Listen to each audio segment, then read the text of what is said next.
Angie. Hey, we're gonna learn it from Angie. She's a robot from Sweet. We're gonna learn it from Angie. That's me. Welcome to Engineering Expo.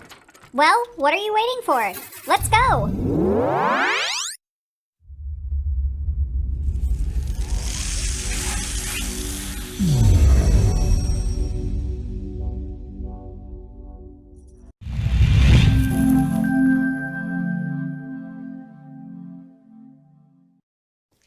All right, hi everyone. My name's Devin, and I'm here with the Future Maker Mobile Learning Lab based out of WSU Tech to talk to you all about some engineering design process and rapid prototyping. So let's go ahead and hop into it. So first up, what is rapid prototyping? So rapid prototyping is where we already have our design already made of whatever we're wanting to actually make with our own hands. Say if it's like a house or a car, but we're wanting to test the design, make sure it's really going to work out. So what you would do is with your design, you would make it a whole lot smaller and make a small scale model of whatever it is you're trying to make to test and make sure that everything works out just right. And you would want to use materials that are either kind of similar or can stand in. So like maybe metal you don't want to always use because that can get expensive, but you could use wood instead. So what we're going to do today with a little project is we're going to try some architectural design, so making houses, and make a rapid prototype model of our house that we're going to design. So there are a few different materials that you are going to need. First up is 30 3x5 note cards. So 30 is a lot, so I expect some really, really cool houses out of this. Then we need a roll of clear tape. Really, it just matters that it's a roll of tape, but the clearer, the cooler, right? A pair of scissors, safety or otherwise. And then one ruler, so you can get some nice straight angular edges. Make it look really cool. And the last material that you are going to need is a copy of our customer spec sheet, which you'll find in a link below in the description. So, go ahead and pause this video and come back once you have all of your materials.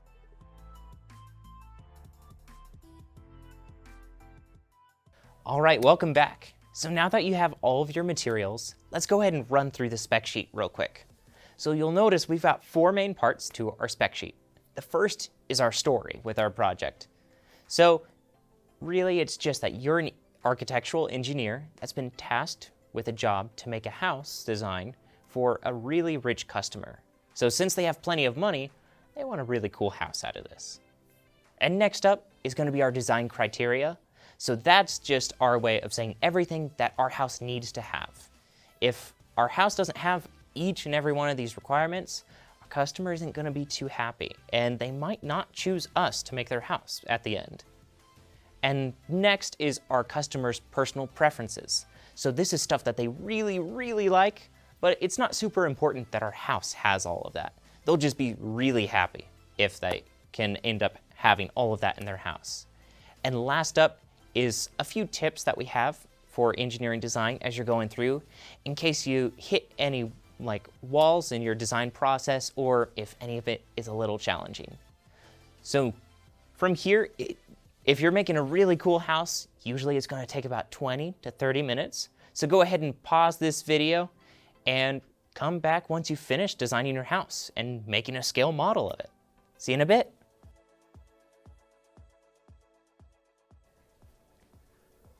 Whew, building houses sure is hard work. But hopefully you had some fun building your model house during our project today. So I want to go ahead and take a little bit of time to show you my model that I came up with. So just like each of your models, it's going to follow all the design criteria that we had. So you'll notice it's got a slanted roof to protect the house from rain and hail. And then we have our door here that's 3 inches tall by 2 inches wide, so it can easily go in and outside of the house. And then we've got 2 windows. So this one, the windows are on either side so that I could see the sunrise and sunset. Pretty cool, right? So that took about that 30 minutes, just like you had to make your house, which is kind of a long time.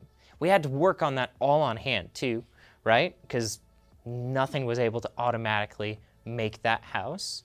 So it's a lot of work that you're putting into to make that scale model, but it's really important because you're able to test and see, hey, if your design worked. So now we're ready to make the real house, right? But what if there's a different way than having to make your own model with your own hands? Well, today we're going to explore one of those ways with 3D printing. So right over here, I've got a 3D printer all hooked up and ready to print out whatever we need. But to end up making our house, we would have to make our design in what is called a computer-aided design program, or CAD. So in that CAD program, we'd have to make our design from the ground up and then put it into a format that our 3D printer is ready to understand and print out. So let's go ahead and take a look at a CAD program right now. So right here, we have a model that I ended up making in about 6 minutes as the base for the house that we just made a moment ago. So looking around here, you can see there's quite a few complex shapes that were added in. But the way that Tinkercad works is it's pretty simple. All it is you either add or subtract from your models using shapes. So let's say I wanted to add in another window. What I could do is I could grab this box here and drag it into my workspace. And I can reshape it using all of these squares here. It'll even tell me how large it is. So this is a 1 inch by 1 inch cube. I could shrink it down, say I want this to be just 1/2 inch by 1/2 inch. Same with how tall it is. Just like that. And now I can drag it around to where I want it to be. Let's say I want it there, but I want it to be up higher, just about even with this doorknob. I'm going to grab this arrow and drag it up. That way it's nice and even there. Now, right now we have our object here marked as solid. So objects in Tinkercad can either be a solid or a hole. So what's going to be printed is anything that's solid, and then a hole is going to end up cutting through anything that's solid. So there, I've got my hole there, and I've got a window. So that's kind of how Tinkercad is going to end up used.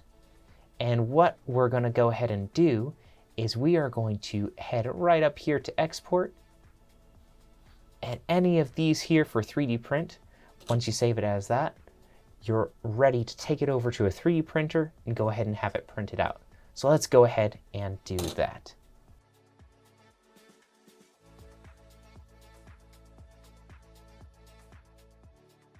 And right here, we have our 3D printed house that you actually just got to see finished printing. So just like with our paper model, it's got every single design requirement that we need. So we've got our slanted roof to end up protecting the house. We have our door right here and our windows going all the way through. Now there's one issue that this has that our paper house did not. So in our design, we ended up accidentally making our doorway a little too short. And we were able to figure this out when we have our small scale person here try and go through that door. So right here, what's going to end up happening is each time our person tries to go through, they keep hitting their head on the door frame because we didn't have it at that 3 inches tall like we really needed to in our design. It ended up reflecting in our 3D print. So we can't fix it after the fact. But the important thing with rapid prototyping is the fact that we did it on the small scale model, right? So we found it here instead of building the whole house and then figuring out that our door isn't big enough. So that's super helpful when it comes to rapid prototyping. So next up, we've got a few questions that we want to go over. So go ahead and get out your engineering notebooks and write down some thoughts and answers you have for these. So question number 1, why is it a good idea to build a small scale model before you build the real thing?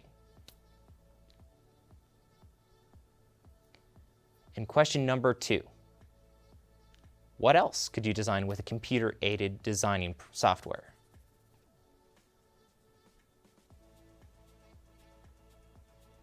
All right, well, that's all that we have for you today. Thank you for tuning in, and I hope you had fun with our project today, and maybe that you learned a little something along the way. Make sure to go ahead and send in a picture or video of your house that you made to the Expo event page for a chance to win a prize. Until then, see you next time.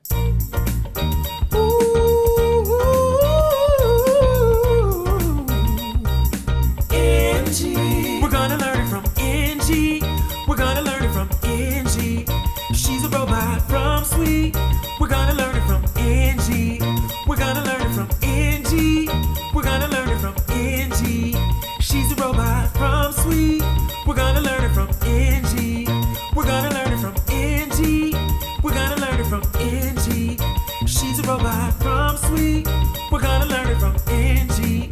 We're gonna learn it from Angie. We're gonna learn it from Angie. She's a robot from Sweet. We're gonna learn it from Angie. That's me. Thanks for joining us today. See you next time.